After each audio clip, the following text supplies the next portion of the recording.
to our show today, being 4th of November 2025. We have a guest from our studio, a guest from Bondo. It's been 2 weeks since Raila has passed.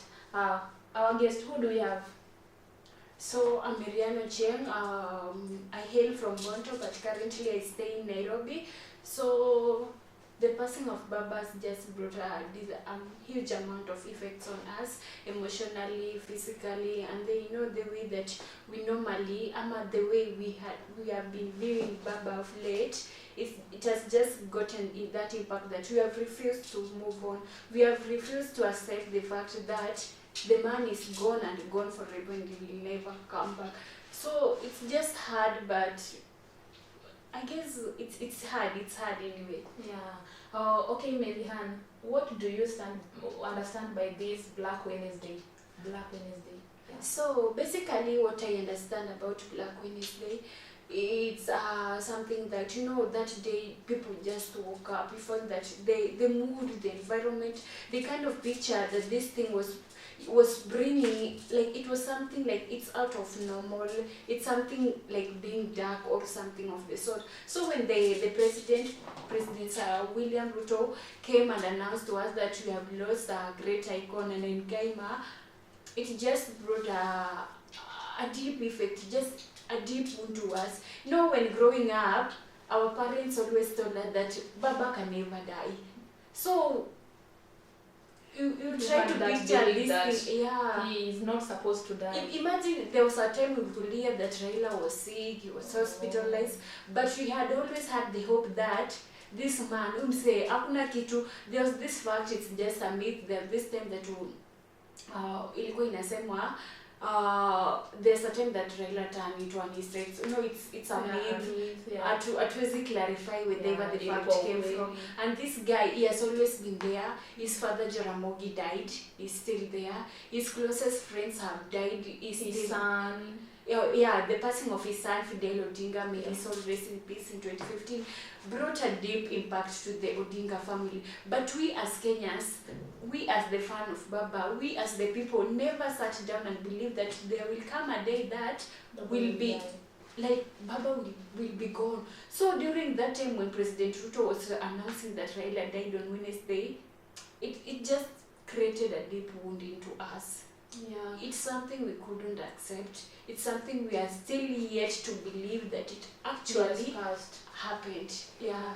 So it's something that maybe if you have to accept it, it's kind of hard. It's kind of hard. It's hard. This is a man who has been here for decades, and then now he's gone. It's just now gone, and then we are like, we are never going to see him. It hurts, but we have to accept the fact and move on. Okay, what do you think about the chama yenye alianzisha hii Azimio, ODM?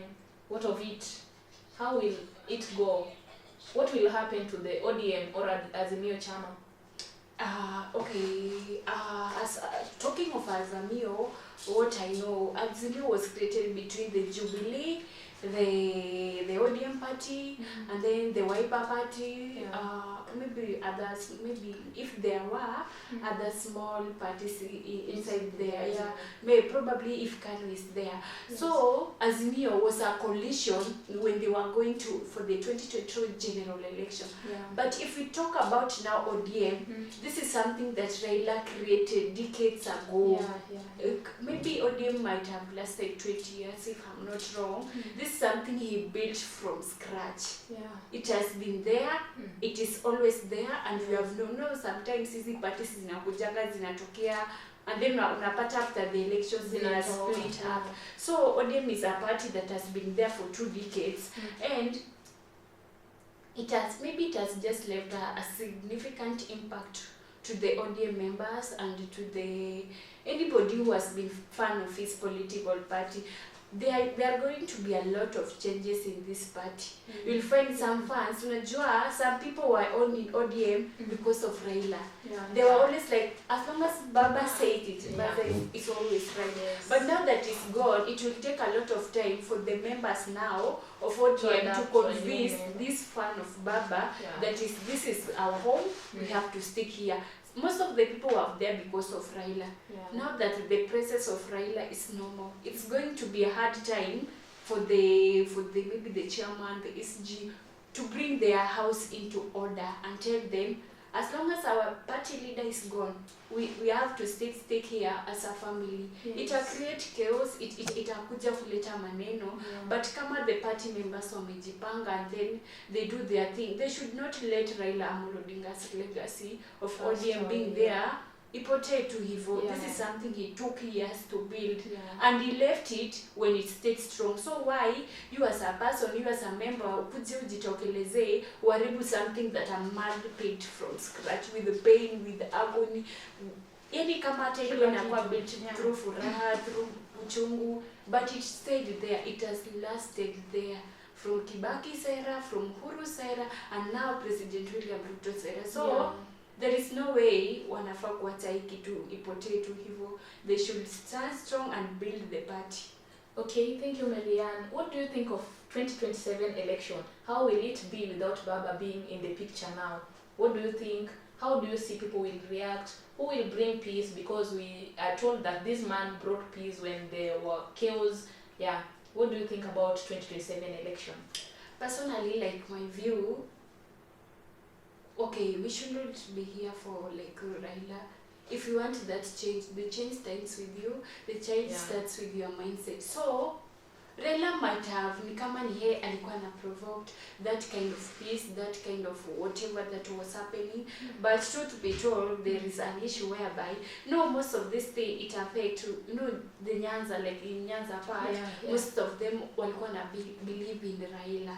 So during election, maybe, probably, I have no figures to clarify, but the turnouts for votes, I guess, will be low. Because most of them walikuwa nangojea, if Raila says it, let's do it. If it says we don't have to do it, let's not do it. But as the 2027 elections, we should learn from this. Like from the Gen Z protest that happened last year, we shouldn't wait for a particular single individual to fight for us.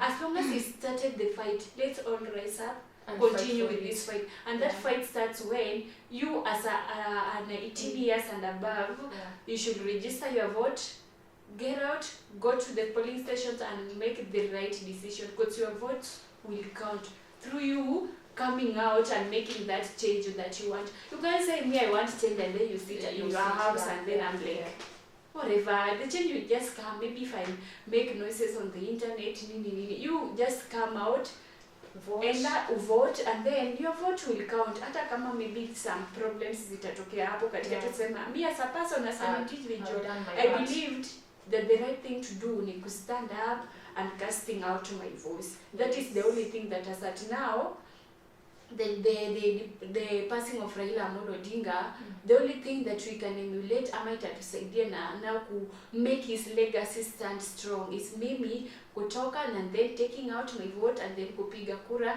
to get that change that we want. Tusikae tuseme this person is bad, this person is good, and you as a person hautaki kupiga kura. So just come out, go and vote and make the change that you want.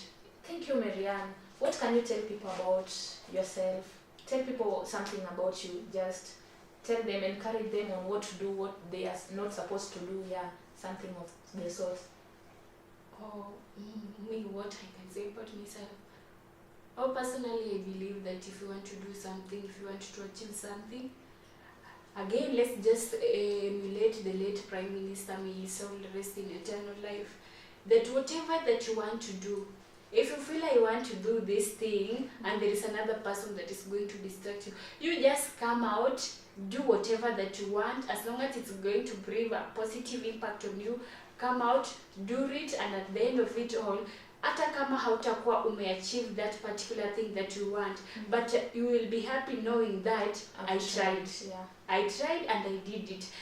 The former Prime Minister has tried several times to become the president of this nation, but at long last, his flowers were given to him.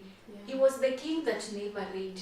He didn't sit at that throne of being the Kenya's first president. But at the end of it all, we saw through his burial the goal that he achieved by becoming the first people's president that was never elected. So, Ray, we should always give people their flowers when they are still alive. Yeah. We reign even if we don't sit there to rule. Yeah. Thank you, Marianne, for coming and honoring our call today. Thank you all for watching. Thank you. Tune in for more information about the current elections or the previous election or anything that will happen on 2027 election here